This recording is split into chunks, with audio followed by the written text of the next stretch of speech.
तो hello guys, आज हम एक्सप्लेन करने वाले हैं सोलो लेवलिंग सीजन 2 के एपिसोड नंबर 10 को। तो बिना किसी देरी के शुरू करते हैं। अब तक हमने देखा था कि जापान और कोरिया के एस रैंक हंटर्स के बीच एक फ्रेंडली मैच होता है और वहां पर जिन्हू भी होता है, जो इस बात से खुश था कि उसे एस रैंक हंटर्स के बीच एक बैटल देखने को मिलेगी। लेकिन वह देखता है कि गोतो रियोजी इस फाइट में हिस्सा नहीं ले रहा था। और अब हम माँ को देखते हैं जो अपने पावर से अपने शरीर को बड़ा कर लेता है और चारों हंटर्स एक एक ओपोनेंट चुनकर फाइट करने लगते हैं। और अब हमें लिम और होशी की फाइट देखने को मिलती है, जिसमें लिम होता है जो दूर रहने की कोशिश करता है क्योंकि उसके अटैक होते हैं वो लॉन्ग रेंज होते हैं। इसके बाद हमें चोइजोंग दिखाया जाता है जो गोगनी के साथ खड़ा हुआ होता है और कहता है कि ये अरेना सबसे पावरफुल मैजिक जेम्स से बनाया गया है, कोई मामूली हंटर तो इसे खरोच भी नहीं पहुंचा सकता। फिर भी ये लोग इसमें तबाही मचा रहे थे। इधर बेक भी अपनी पूरी ताकत से लड़ रहा था, लेकिन कुमामोटो उससे लड़ने के बजाय भाग जाता है। बेक समझ जाता है कि गेतो अपने हंटर्स को टेस्ट करना चाहता था कि वो मिशन के लिए रेडी है या नहीं। ये सोचकर बेक अपने बीस्ट वाले रूप में आ जाता है और हमला कर देता है। ए रैंक वाले हंटर्स सोच रहे होते हैं कि ये लोग जानवरों की तरह लड़ रहे हैं, हम तो इनके सामने बिल्कुल नहीं टिक पाते। टान का हंटर माँ को हरा देता है और होशिनो भी किम को हरा देता है। बेक कुमामोटो के पीछे पड़ा हुआ था, तभी होशिनो और टान का दोनों उसके सामने लड़ने आ जाते हैं। इधर हम चाइन को देखते हैं जो कनाई नाम के हंटर से फाइट कर रही होती है। कनाई जिसे चाइन का कोई भी मूव समझ में नहीं आ रहा था क्योंकि चाइन डांसर की तरह फाइट कर रही थी, इसलिए चाइन को डांसर टाइटल भी मिला हुआ था।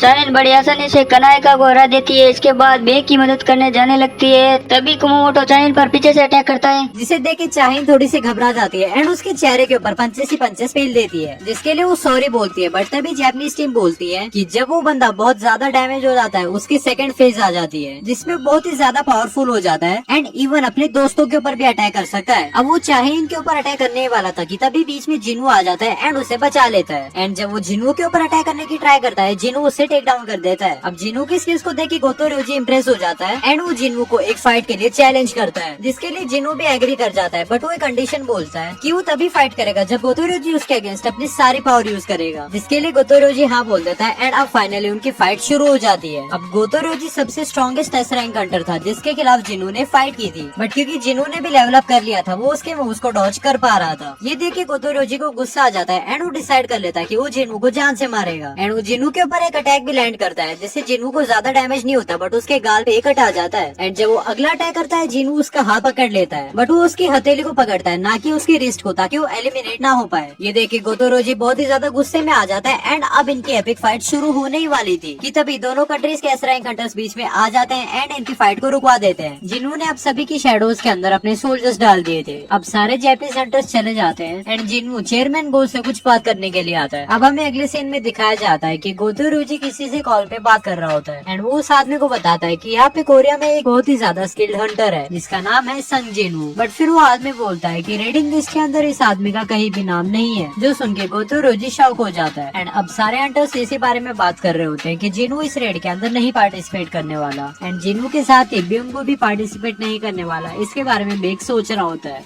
बट फिर वो सोचता है कि इस बार रेड के अंदर 15 एस रैंक हंटर्स होने वाले हैं, इसीलिए उन्हें कोई प्रॉब्लम नहीं होनी चाहिए एंड ये चौथी रेड बिल्कुल सक्सेसफुल होनी चाहिए। अब जिन्हू रात को अपने घर पे पहुंच जाता है जहाँ पे उसकी मम्मी डिनर बनाती है। अब हमें जेजू आइलैंड का एक सीन दिखाया जाता है जहाँ पे खाने की कमी की वजह से एंड्स एक दूसरे को ही खा रही थी। एंड्स की क्वीन बोल रही होती है कि हमें एक बहुत ही पावरफुल एंड चाहिए जो इन सभी को लीड कर सकता है। तभी वो एक एग के पास देखती है जो कि हैच होने वाला था एंड उसे बोलती है कि तुम्हें बहुत ज्यादा पावरफुल होना पड़ेगा। अब वो एग हैच हो जाता है एंड उसमें से जो एंड निकलता है वो बाकी सबसे बड़ा था एंड बाहर आने के बाद में उसका कलर भी ब्लैक में चेंज हो जाता है एंड अब वो बहुत जोर से रोर करता है जिसकी वजह से सारा आइलैंड हिल जाता है। अब हमें दिखाया जाता है कि न्यूज में एंड्स के बारे में बता रहे होते हैं एंड जो एंड्स थर्ड मिशन के टाइम पे जमीन पे चलती थी वो अब इतनी इवॉल्व हो गई थी कि अब वो उड़ सकते थे। अब हमें दिखाया जाता है कि छोटे रैंक के हंटर्स को भी अपॉइंट किया जा रहा था ताकि वो इस मिशन में पीछे रह के मदद कर सके। एंड हमें दिखाया जाता है कि चेयरमैन को खड़े खड़े सोच रहे होते हैं कि कल जेजू आइलैंड की रेड शुरू हो जाएगी। अब रेड का दिन स्टार्ट हो जाता है एंड बारी बारी से बहुत सारी शिप्स आइलैंड की तरफ बढ़ रही थी एंड इस आइलैंड को हर तरफ से शिप्स ने घेर लिया था। अब हमें दिखाया जाता है कि जो कोरियन हंटर्स इसके अंदर पार्टिसिपेट पार्टिसिपेट करने वाले थे उन सभी को हेलीकॉप्टर से लेके जा रहे थे। एंड इसी मिशन में मिनसुक भी पार्टिसिपेट करने वाला था अपनी पॉपुलैरिटी को और भी बढ़ाने के लिए। अब सर्विलेंस टीम के ऑफिसर और चेयरमैन को आपस में बात कर रहे होते हैं। ऑफिसर चेयरमैन को बताते हैं कि सारे टीम्स धीरे धीरे आइलैंड के ऊपर पहुंचते जा रहे हैं। एंड तभी हमें रिवील किया जाता है कि ब्योंगू भी इस मिशन के अंदर फाइनली पार्टिसिपेट करने वाला है, जिसे देख के बेक बहुत शॉक हो जाता है। अब ब्योंगू बे को बोलता है कि अगर मेरे जैसे हीलर तुम्हारे साथ नहीं रहेगा तो तुम जल्द ही मर जाओगे। अब हमें दिखाया जाता है कि जैपनीज हंटर सक्सेसफुली इस आइलैंड के ऊपर पहुंच गए हैं एंड सभी ने अपनी अपनी पोजीशंस भी ले ली हैं। हमें दिखाया जाता है कि हेलीकॉप्टर के अंदर एक न्यूज रिपोर्टर भी होता है जो कि ये सारी बैटल लाइव सभी को दिखाने वाला था, बट किसी भी एक्सीडेंट से बचने के लिए ये लाइव फिट 10 मिनट डिले चलेगी। एंड अगर कुछ भी गलत होता है तो उनकी एडिटिंग टीम उस चीज को काट देगी। ये रिपोर्टर ये भी बताता है कि वो एक ए रैंक का हंटर है एंड अगर कोई भी मुसीबत आई तो वो अपने आप को हैंडल कर सकता है। अब हेलीकॉप्टर आइलैंड के बहुत पास आ जाता है, इसलिए सारे जैपनीज हंटर्स अपना अपना माना रिलीज करते हैं, जिससे सारे एंड्स अट्रैक्ट हो जाती हैं एंड अपने बिल से बाहर आने लगती हैं, बट वो सीधे हेलीकॉप्टर के पास आने लगती हैं। इसलिए चॉय जोंगिन बोलता है कि मैं इन सभी को हैंडल कर लूंगा एंड अब वो अपने फायर मैजिक का यूज करता है। पहले उन्हें कुछ फर्क नहीं पड़ता, इसलिए वो अपने मैजिक को और भी ज्यादा बढ़ा लेता है एंड इस बार सारी एंड्स जल जाती हैं। अब ये सारे हंटर्स नीचे लैंड कर जाते हैं एंड बोलते हैं कि जैपनीज टीम 1 घंटे तक बाकी सारी एंड्स को रोके रखेंगी एंड इसी टाइम फ्रेम में इन सभी को जाके क्वीन को मारना होगा। एंड अब जैमर भी एक्टिवेट कर दिया जाता है ताकि एंड्स एक दूसरे से इजीली कम्युनिकेट ना कर पाए। अब जैपनीज टीम इन सभी एंड से फाइट करने लग जाती है एंड वो भी बहुत अच्छी फाइट कर रहे थे। उन्हीं की टीम में एक हंटर होता है जो कि आइस मैजिक का यूज करता है एंड वो जब चॉय जोंगिन का फायर मैजिक देखता है वो सोचता है क्या होगा अगर ये दोनों कभी फाइट करें तो। अब सारे कोरियन हंटर्स एंड्स के टनल में आ जाते हैं एंड चॉय जोंगिन वहाँ के एग्जिट्स को सील कर देता है अपने फायर मैजिक की वजह से। अब उनके सामने इतने सारे टनल्स होते हैं कि वो सब देख के कंफ्यूज हो जाते हैं कि किस टनल के अंदर हम जाएं। तभी चॉय जोंगिन अपना मैजिक यूज करता है एंड सभी का अंदर एक फायर बॉल भेजता है एंड तभी उन्हें मिल जाती है डीपेस्ट टनल जिसके अंदर क्वीन होने वाली है। अब हमें दिखाया जाता है जीनू का सीन जो कि पार्क में एक्सरसाइज कर रहा होता है एंड अपनी डेली क्वेस्ट को पूरा कर रहा होता है। अब वो सोच रहा होता है कि जितने भी एस रैंक के हंटर्स इस मिशन पे गए हैं वो सभी बहुत ज्यादा पावरफुल है एंड इवन जीनू के हेल्प के बिना भी वो सभी मिशन को कंप्लीट कर सकते हैं। अब सारे कोरियन हंटर्स एक एग चेम्बर के अंदर आ जाते हैं एंड फिर वो सोचते हैं कि क्वीन का चेम्बर भी आसपास होना चाहिए। तभी चाहे